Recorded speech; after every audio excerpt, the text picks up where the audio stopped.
What's up, y'all? This is AJ Speaks, and we're back again, and we're going to review Young and Pregnant, Season 3, Episode 7, Last Minute Attempt. So we start off the episode with Brianna. So Brianna said she didn't get any of the jobs that she interviewed for. I don't mean no harm, but I wasn't surprised. I wasn't surprised at all. So we saw Brianna get in contact with Danye, and hopefully I'm pronouncing her name correctly, or excuse me, his name correctly. He's transitioned to a man, so now he calls himself Dan. And so basically, Brianna goes to the park to call Dan to thank him for the presents that he gave Brayson. And basically, she's talking to Dan. I really feel like Brianna felt like that she would be able to kind of swindle her way into having a relationship with Dan. And Dan was like, no, I'm good. I've met someone, and she actually doesn't really care for me talking to you. And I understand that, because who would want their ex to speak to someone who has been in a relationship with them? So I can understand how Dan's girlfriend feels, or whatever title that she has. I can understand how she would feel with that. Basically, Dan was just saying, hey, we don't have any feelings towards each other. What we had was toxic. And you can tell that you can tell that Brianna was just like, okay, yeah, because she was really thinking, because she's lonely, she was really thinking that her and Dan could get back together. I really feel like. And Dan was like, no, I've met somebody, and it just is what it is. So you can tell Brianna was a little bit down by that, but she tried to play it off well. But she definitely wants Dan back in her life. It's very, very apparent. Brianna wants to stay friends with Dan, and Dan was just like, yeah, that's fine. They don't talk as often, as from what we can get from the episode, is that they don't talk really often. So I really feel like Dan doesn't see her as a threat and will be a threat to her relationship. So it's just whatever. He still stays there for Brayson, which is understandable because he was there for Brayson, earlier in his life. So it's understandable. But you can definitely tell that Brianna wants a relationship with Dan. And I really feel like it's more so for her being lonely and really feeling how Dan is coming within his transition and really liking him for that. But whatever. So we get to Kayla J. So Kayla is still not feeling the fact that Mikhail has moved on. And she doesn't care for Mikhail's girlfriend to be around Mecca, which is understandable in a sense. But then again, it comes off of insecurity for Kayla J, because it's just kind of like, okay, is it really because you're trying to protect your daughter, or is it because you still have feelings for Mikhail and you don't want Mecca to be around other women because of how you feel for Mikhail? So it's kind of confusing to see the boundaries of what she said. So am I really protecting Mecca, or is it because of her personal feelings, dealing with how Mikhail brings around people really quickly with Mecca? And that's understandable. Mikhail should not bring around her child with different people, especially if they're just starting off or whatever that looks like. She needs to take time to get to know that person before she brings around her child. So I can understand how Kayla J is feeling. So we basically get into Kayla J meets up with her friend, and her friend's just like, hey, you need to go see a therapist. And Kayla J is just like, yeah, I do need to go see a therapist. Kayla J came from a home front of her mother having 11 kids. So she felt like her mother was not nurturing to her, which is understandable. You have 11 kids. I don't know if the father was there for any of the kids, or if she had any support, whatever, but she probably didn't have time to nurture Kayla and her siblings, because she's trying to work to make sure that everything was going to be good with her siblings. 11 siblings is a lot. So not to justify the mother's behavior, but it's just the fact of she had 11 kids. So, what did that look like for her? Did she have to go to work? Was she trying to do what she could do for the betterment of her kids and as well as herself? So pretty much Kayla was just saying that she didn't want to be like her mother, and I commend her for that. So we go over to Kayla. So the crazy thing is, the person I was talking about was Black Kayla J. And so now we're going over to White Kayla. And we get into their segment of Luke trying to build his daughter. I think her name is Anaya, I think, or something like that. But trying to build her crib. And you can tell that he's just kind of frustrated with trying to build her crib. And Kayla is just like, things have been awkward between her and Luke, especially since she said that Ryan was trying to come back and get paternity results for Isaiah. And to be honest, to me, Isaiah really does look like Luke. If you really look at it, like, he really does look like Luke. It would be a surprise to me if he wasn't his father. But he really kind of really seriously looks like Luke. So, looks like Ryan. So I would really be surprised if, that wasn't his child. Because, later in the episode, we see him and he does look like that baby. Like, he really does. But we'll see how it is. So Kayla was just saying how it was a distance ever since she told Luke about Ryan, how it's been a distance between them, which is understandable because I can only imagine as a man. First of all, you didn't tell him there was even an opportunity of someone else being the father of Isaiah, and then as a man, he's probably thinking like, is my daughter even mine? So that's just me though. Maybe I'm wrong. So and then we see Kayla traveling to West Chicago. She calls her friend Ivory and she was just telling her, hey, I'm going to West Chicago to meet up with Ryan to see if he really, how he feels about possibly being Isaiah's father. And Kayla was just expressing how when she was talking to Luke about it, that Luke said, do you? Yeah, he was saying do you because in the same time, you have to respect his feelings about it. He's probably thinking that you probably did something on him or he's realizing how much of a whore that you were. It's just as simple as that. So we get into Kaya. So Kaya was basically trying to make amends between Carla and her mother. Come to find out, she was going to invite Carla over for Thanksgiving, but she knew that there wasn't something right within Kaya's mother and Carla. Well, Carla didn't even know. Carla is her child's grandmother, so her baby's father's grandmother. Carla didn't even know that there was a problem with Kaya's mother.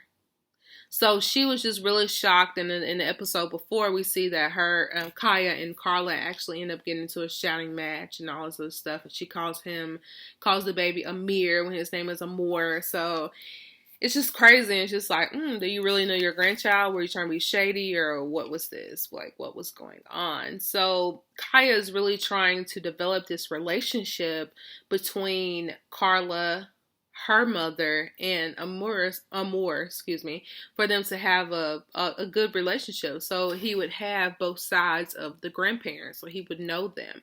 And that's understandable but my thing is, you can't fix ignorance. So if Carla is going to be ignorant about everything or she can't grow up and realize the bigger picture is Amor, then it just is what it is. So basically, Carla was just saying she didn't even know that Kaya's mother had an issue with her. And then Kaya was just like, well, can I try to get you to talk? And then Carla was like, excuse me. Carla was just like, yeah, whatever. So you can really tell that Carla is very resistant to trying to fix anything. To me, that's what it seemed like to me, but I could be wrong. And did anybody know Tiaja's left eye? Let me see. No, that would have been her. It would have been her right eye. Did anybody notice her right eye? I'm just like, dang, did you get into a scuffle? Like, what is going on? But whatever. I just thought it was interesting because I was just like, what is going on with Tiaja's right eye? But anyway, so we get to Rachel. So Rachel is basically saying that she's still butting heads with her mom to the point to where she's not even staying with her mom and she's staying with her friend Caitlin. Her and Caitlin meet up in the park to talk, and basically Caitlin moved back from Detroit. And Caitlin was trying to tell Rachel, because Rachel was like, why did you move back? And then Caitlin was just like, it's not all what it seems out there. And she's very correct. For myself that has come back to the South versus living in the North, it's a whole different meaning. The cost of living is a whole different thing than trying to live up there versus living down here. Like, it's a whole different thing. So coming from Madisonville, Tennessee, and I'm in Tennessee as well. Coming from Madisonville, Tennessee, trying to go up to somewhere in Detroit, that's a whole new beginning, and it's no joke. I don't even have any kids, so I can only imagine how it would be with her kids, and I think her mother moved to her as well. I could be wrong, but it's a whole different thing. So basically, Caitlin was just telling her, like, it's different out there when you're trying to move and you're trying to do other things in different places. So basically, her friend Caitlin was just saying, I moved back, of course, and I got a job at this factory where I work 4 days a week. And at that point, Rachel was like, hey, can you get me on? And Caitlin's friend was like, yeah, I can get you on. And basically, after I get you on, we need to start looking for our own apartment. But I really feel like Rachel is not adult enough to try to get to the point to where she can see after herself and Hazley. So it'll be interesting to see how this plays out. Because remember, we've gone through her living with her mother, or her trying to think about living with her sister, and now she's thinking about living with a friend. But when it comes down to it, do you have the financial means to do what you're saying that you want to do? Because saying something and doing something is totally different things. So I'm very curious to see how it's going to turn out, especially because it seems like Rachel doesn't want to work. Because she was just like, with the factory job, she was just like, I don't want to do too much work. That's pretty much what she was saying without directly saying it. So, hey, we'll see how that turns out. So we get back to Brianna. Brianna's sitting with her mom saying that she had a conversation with Dan. And basically the mom was just like kind of weary because she knows that her daughter would sit up there and rush towards a relationship that's not really good for her.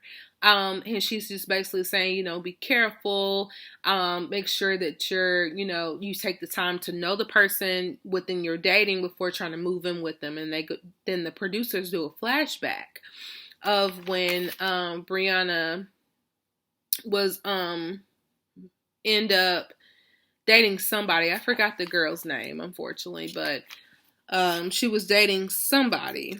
I think her name was Jaden. Sorry, now that I look at my notes. She was dating Jaden, who was also, I don't know if she was trans or she was just, lesbian, but we see that Brayson was calling her daddy and everything like that. Like, it would just move too fast, and then they end up not being together. So you want to be careful of who you bring into your child's lives, because you never know how to affect them. So, I feel like Brianna's mom was right within that, for her to tell Brianna, hey, slow down. Make sure that this is the person that you really want to move in with and everything like that. So we go on to Kayla J. Kayla J calls Mikhail so Megan can talk to her, and then Kayla J just comes to the realization that she needs therapy, which is awesome, because it is some issues that we can tell that Kayla J needs.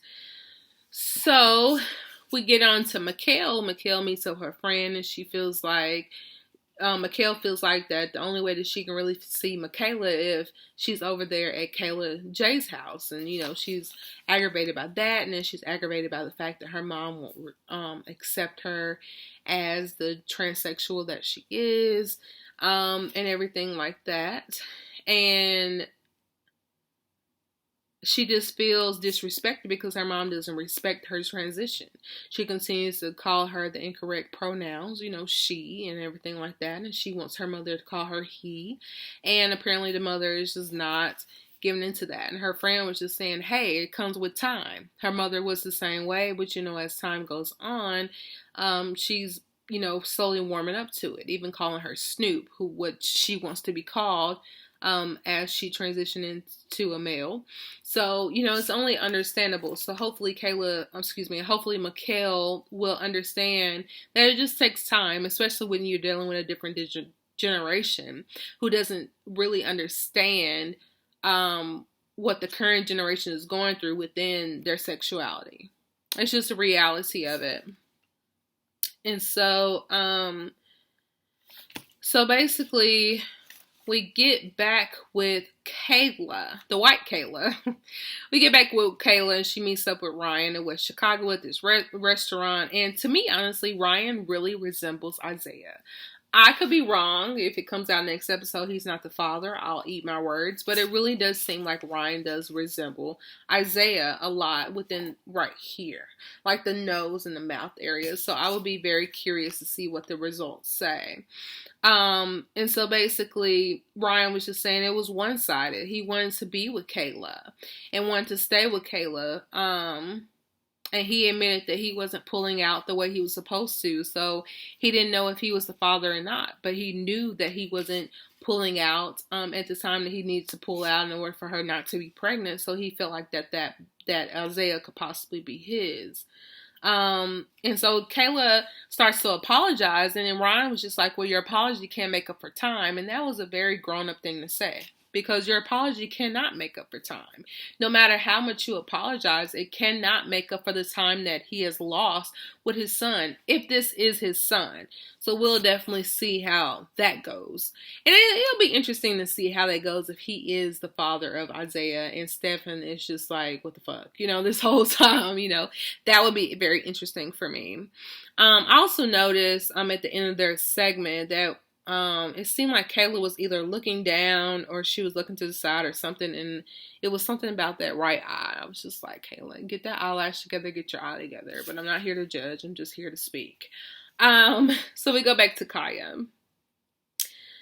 Kaya's mama, short and sweet. Kaya's mom was just like, I'm not trying to meet up with Carla. I don't care. Now it seems like that Kaya is in a good mindset. The mom was just like, whatever, you want to do this with her, it's fine, you're good, it seems like you're doing good within your mental, that's fine, I don't care. But I don't care for Carla, and it just is what it is. She doesn't want to meet with Carla, period, point blank. That's how that segment went. We get to Rachel.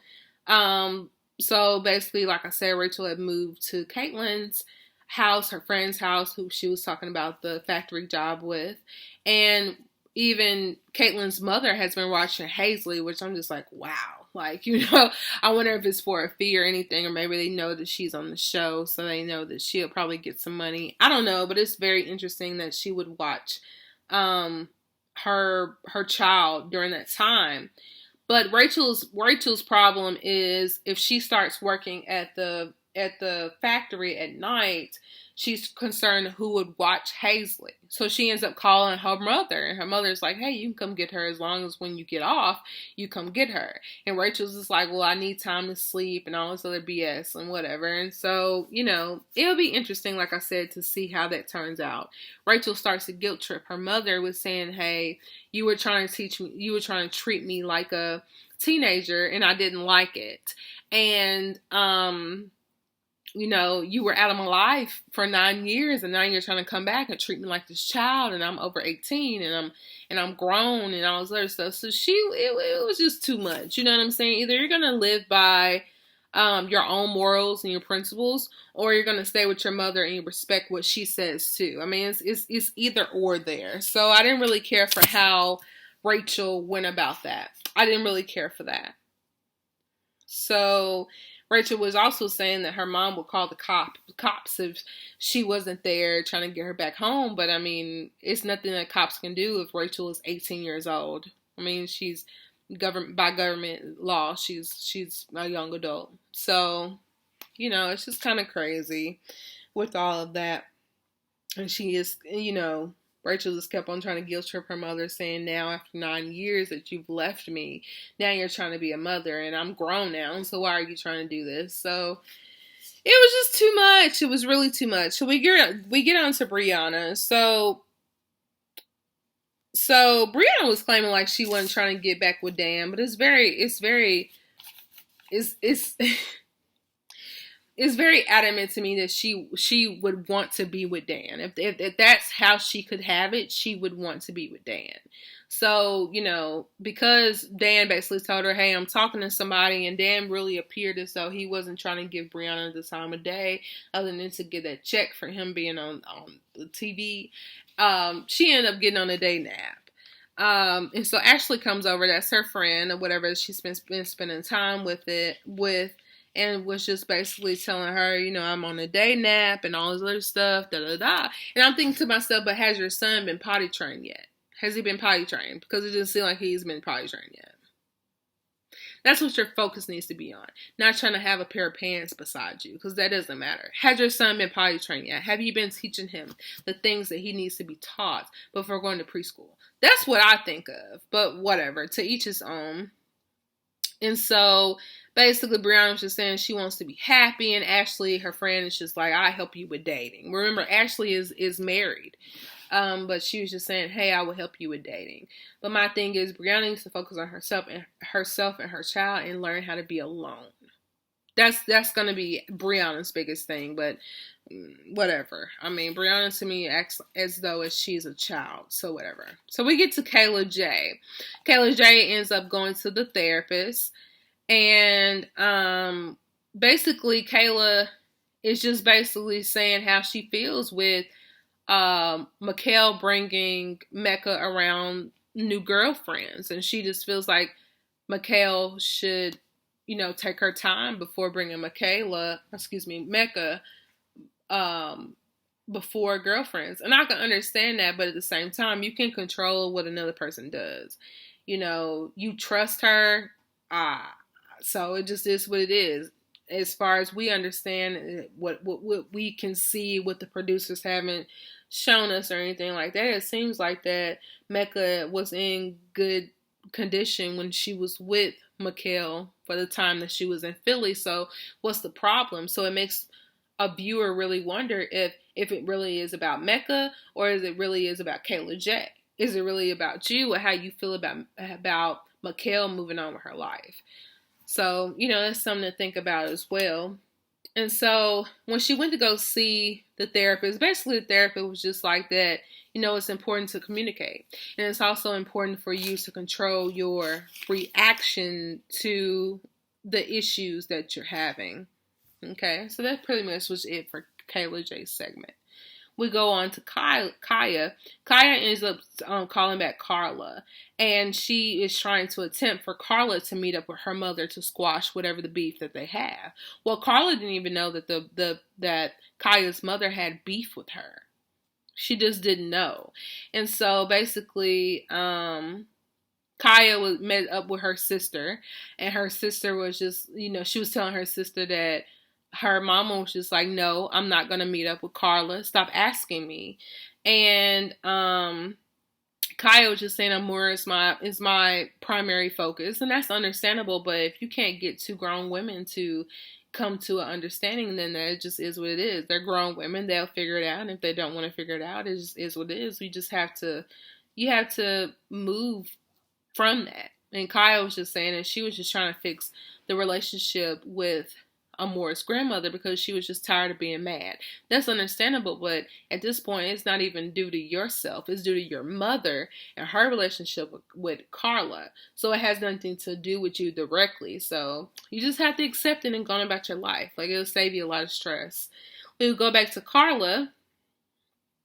And Kayla. Kayla was saying that, white girl Kayla was saying that it was hard to hear what Ryan had to say. Yeah, it was hard because you probably developed some more feelings for his ass, because it shouldn't have been hard for you to hear him say that, hey, I could be the father of this baby, and if you ain't had no feelings for him, it just wouldn't have been that hard for me. He was just telling you how he feel. Okay, whatever, let's get to paternity test, go on. But apparently you still have some feelings for him for you to feel this type of way. That's just how I feel. So basically she goes on to talk to Luke, and, she's just telling Luke we need to communicate, and basically Luke was just like, you didn't tell me that this is what's going on between you and Ryan. You didn't tell me this. And of course, Luke is feeling a certain way because he feeling like Ryan is trying to come in for a last attempt to be with Kayla. Then because Kayla didn't tell him what was going on, it's just like, damn, were you a hoe out in these streets? And it's probably making him feel, as a man, like, damn, is this daughter mine? He probably ain't say it on camera, but it's probably how he feels, because if all this stuff is coming out of left field, how would it make you feel? So, it's just one of those things. So we'll definitely see, past now, how that turns out and what that's going to look like. But at this point, it just seems like Luke is feeling some type of way about Kayla. He's feeling some type of way about the things that she hasn't told him, and probably realizing some things that he didn't really realize before. And then again, you got to think he has a family support system that from what we can see as viewers consists of women. So I'm pretty sure he's gone back and told them what's been going on with Kayla, dealing with Ryan, and the situation with the paternity, dealing with Isaiah. And you never know how that will come into effect with what they would say in response to that as women too. You know what I'm saying? So he has a lot on his mind, and rightfully so. And rightfully so. And I would get paternity for their daughter as well if I was Luke, just to make sure.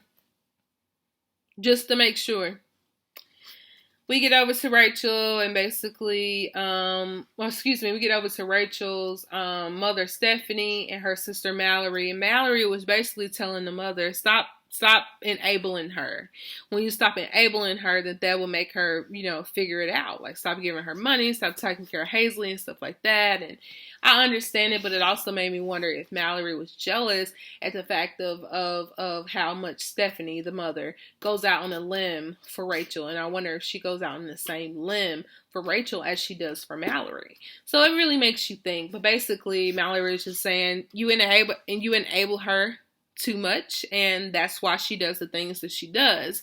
If you stop doing that, then she will learn a lesson. But we'll see how that turns out later on. So we get into Kayla J, and that's the last segment.